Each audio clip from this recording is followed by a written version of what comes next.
പിയാസ്മിനിൽ അന്ന് India against corruption UPA സർക്കാരിൻ്റെ അവസാനം വലിയ കൊടുങ്കാറ്റായിട്ടാണ് വന്നത്. അതും ഏതെങ്കിലും പാർട്ടിയല്ല സ്പോൺസർ ചെയ്തത്. പിന്നീട് നമുക്ക് മനസ്സിലായി അതിൽ RSS പ്രവർത്തകരും സിവിൽ ആക്ടിവിസ്റ്റുകളുമൊക്കെ ഉണ്ടായിരുന്നു. പക്ഷേ ഒരു വലിയ മാധ്യമ ശ്രദ്ധ, ഒരു വലിയ പൗരസമൂഹത്തിൻ്റെ ശ്രദ്ധ ഇന്ത്യ അഗെയിൻസ്റ്റ് കറപ്ഷൻ ഉണ്ടായിരുന്നു. അണ്ണാ ഹസാരെക്കൊപ്പം ഉണ്ടായിരുന്നു. അന്ന് അണ്ണാ ഹസാരെയാണെങ്കിൽ ഇപ്പോൾ സോനം വാങ്ചുക്. പലരും ഒരു പാരലൽ ഇതിന് രണ്ടിനും കാണുന്നുണ്ട്. ഇന്ത്യ അഗെയിൻസ്റ്റ് കറപ്ഷനും ഒപ്പം ഇപ്പോൾ നടന്നുകൊണ്ടിരിക്കുന്ന ഈ CJPയുടെ പ്രൊട്ടസ്റ്റിനും കാണുന്നുണ്ട്. അതിനിടയിലാണ് കോൺഗ്രസ് പാർട്ടി വളരെ ശക്തമായി ഈ വിഷയം ടേക്കപ്പ് ചെയ്തിരിക്കുന്നത്. നാളെ കേരളത്തിൽ KSU ബന്ദ് പ്രഖ്യാപിച്ചിരിക്കുന്നു. മറ്റന്നാൾ SFI രാജ്യവ്യാപകമായി വിദ്യാർത്ഥികൾ പഠിപ്പ് മുടക്കുകയാണ്. രാജ്യസമരമോ?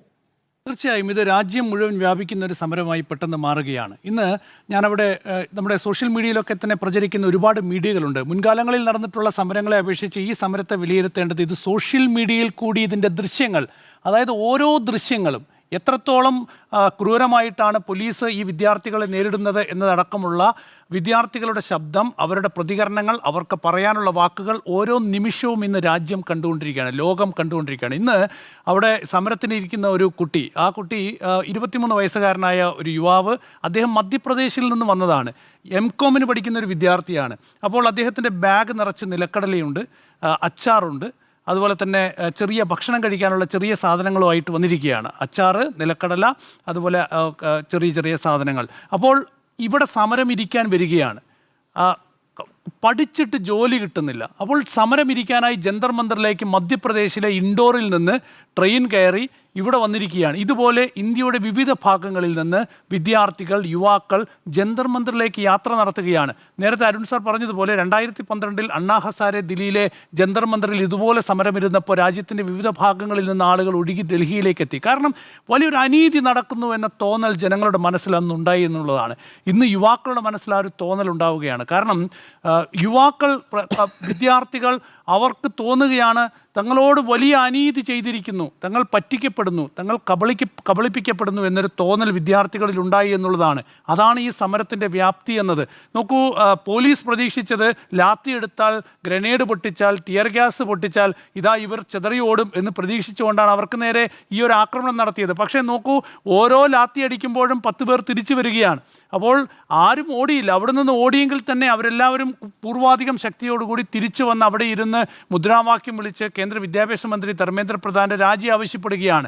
ആ സമരം ഇന്ന് കോൺഗ്രസ് ഏറ്റെടുക്കുന്നു. പ്രതിപക്ഷ നേതാവ് രാഹുൽ ഗാന്ധി ഇന്ന് വാർത്താസമ്മേളനം നടത്തി 3 ആവശ്യം മുന്നോട്ട് വയ്ക്കുന്നു.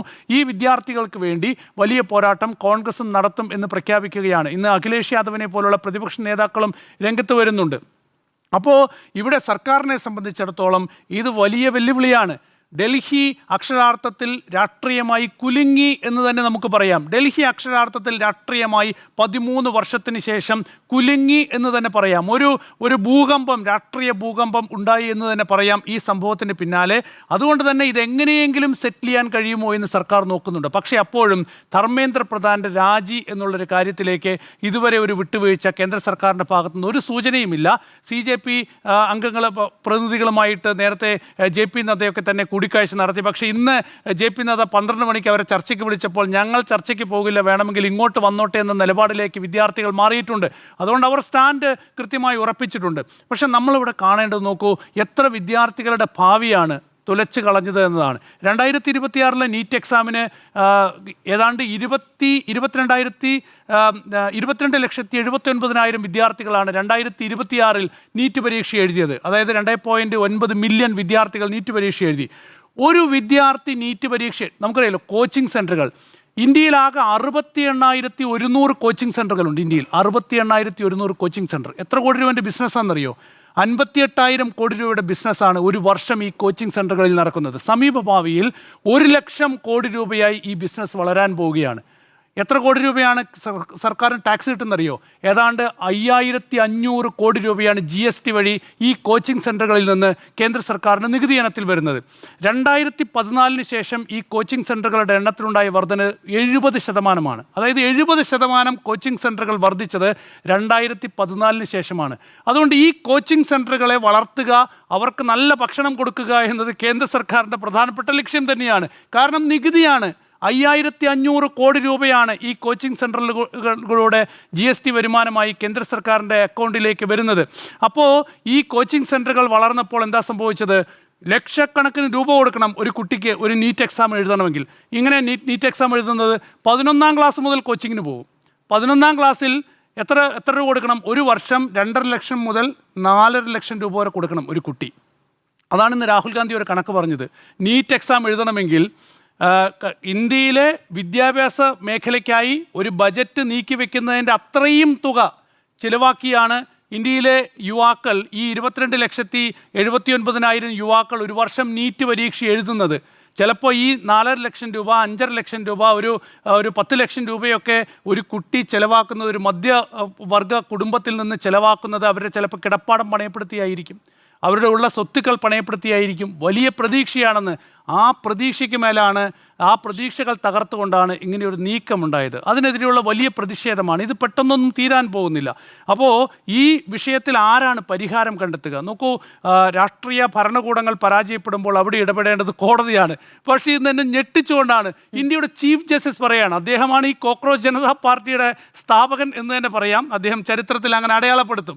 പക്ഷേ ഇന്ന് ഇതുമായി ബന്ധപ്പെട്ട് വിദ്യാർത്ഥികൾക്ക് നേരെ പോലീസ് നടത്തിയ ഈ അതിക്രമം ചോദ്യം ചെയ്തൊരു ഹർജി വന്നപ്പോൾ അയാൾ പറയാണ്, we don't waste our time, ഞങ്ങളുടെ സമയം പാഴാക്കരുത്, ഞങ്ങൾക്ക് ഇതുപോലുള്ള വീഡിയോകളൊന്നും കാണണ്ട, we are not interested in this videos, we don't want to see this videos. അതേപോലെ തന്നെ ഡൽഹി ഹൈക്കോടതി പറഞ്ഞത് don't drag this court to in this issue എന്നാണ് പറയുന്നത്. ഞങ്ങളെ ഇതുപോലത്തെ വിഷയങ്ങളൊന്നും, കോടതികളില്ല. എന്തിനാണ് ഈ കോടതികൾ? സ്വമേധയാ കേസെടുക്കേണ്ടതാണ് തെരുവിൽ നടക്കുമ്പോൾ. ഞങ്ങൾക്ക് ഈ വീഡിയോകൾ കാണണ്ട, ഞങ്ങൾക്ക് ഈ വിഷയം കേൾക്കാൻ താല്പര്യമില്ല, ഞങ്ങളുടെ സമയം പാഴാക്കരുത് എന്ന് ഇന്ത്യയുടെ ചീഫ് ജസ്റ്റിസ് പറയുകയാണ്. നോക്കൂ, ഇത്രയും വലിയൊരു അനീതി നടന്നിട്ട് അതിലിടപെടാൻ പോലും കോടതികൾ തയ്യാറല്ല എന്നുള്ളതാണ്. ഞങ്ങളെ ഇതുപോലുള്ള വിഷയങ്ങളിലേക്ക് ഡ്രാഗ് ചെയ്യരുത്, വലിച്ചിഴക്കരുത്, വലിച്ചു കൊണ്ടുപോകണ്ട എന്ന് ഡൽഹി ഹൈക്കോടതി പറയുകയാണ്. ആരാണ് ഇവിടെ നീതി നടപ്പാക്കാൻ പോകുന്നത്? ഈ വിദ്യാർത്ഥികളെ തല്ലിച്ചതച്ച സംഭവത്തിൽ 10 F I R police register ചെയ്തിട്ടുണ്ട്. എല്ലാം വിദ്യാർത്ഥികൾക്കെതിരെയാണ്. വിദ്യാർത്ഥികളെ തല്ലിച്ചതച്ച പോലീസുകാർക്കെതിരെ ഒരു കേസ് പോലും രജിസ്റ്റർ ചെയ്തിട്ടില്ല. അപ്പോൾ ഇവിടെ പ്രതിപക്ഷം പാർലമെൻറ്റിൽ ചോദിക്കുന്നു, ഈ വിദ്യാർത്ഥികൾ തെരുവിൽ നിന്നുകൊണ്ട് സർക്കാരിനോട് ചോദിക്കുന്നു, ഞങ്ങൾക്ക് നീതി ഉറപ്പാക്കുമോ എന്നൊരു ചോദ്യമാണ്. ആരാണ് ഇവിടെ മറുപടി പറയാൻ? കോടതികളില്ല, സർക്കാരില്ല, ആര് പിന്തുണയ്ക്കും? അതുകൊണ്ട് തന്നെ ഇത് ജനങ്ങളുടെ സമരമായി മാറിയിട്ടുണ്ട്, ജനങ്ങളുടെ വികാരമായി മാറിയിട്ടുണ്ട്. ഇന്ത്യൻ രാഷ്ട്രീയത്തിൽ വലിയ ഭൂകമ്പം തന്നെ ഉണ്ടായിരിക്കുന്നു എന്നുള്ള കാര്യത്തിൽ യാതൊരു സംശയവുമില്ല. ഇത് പടരും. അടുത്ത വർഷം പഞ്ചാബ്, ഉത്തർപ്രദേശ്, ഗുജറാത്ത്, ഹിമാചൽ പ്രദേശ്, മണിപ്പൂർ സംസ്ഥാനങ്ങളിൽ നിയമസഭാ തെരഞ്ഞെടുപ്പാണ്.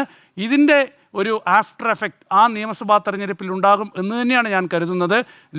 ഇന്ത്യയുടെ ചരിത്രത്തിൽ, അത് സ്വതന്ത്ര ഇന്ത്യയുടെ ചരിത്രത്തിൽ നമുക്കറിയാം എല്ലാ രാഷ്ട്രീയ മാറ്റങ്ങളും ഉണ്ടായത് ഇതുപോലെ തന്നെയാണ്. ഒരുപാട് വിഷയങ്ങളുണ്ട്. ഈ നീറ്റ് വിദ്യാഭ്യാസ രംഗത്തെ പ്രശ്നം മാത്രമല്ല, അയോധ്യയുണ്ട്, അതുപോലെ മറ്റ് സാമൂഹ്യ പ്രശ്നങ്ങളുണ്ട്. എല്ലാ പ്രശ്നങ്ങളും ദേശീയ രാഷ്ട്രീയത്തിൽ കുമിഞ്ഞുകൂടി വരുന്നുണ്ട് കേന്ദ്ര സർക്കാരിനെതിരെ.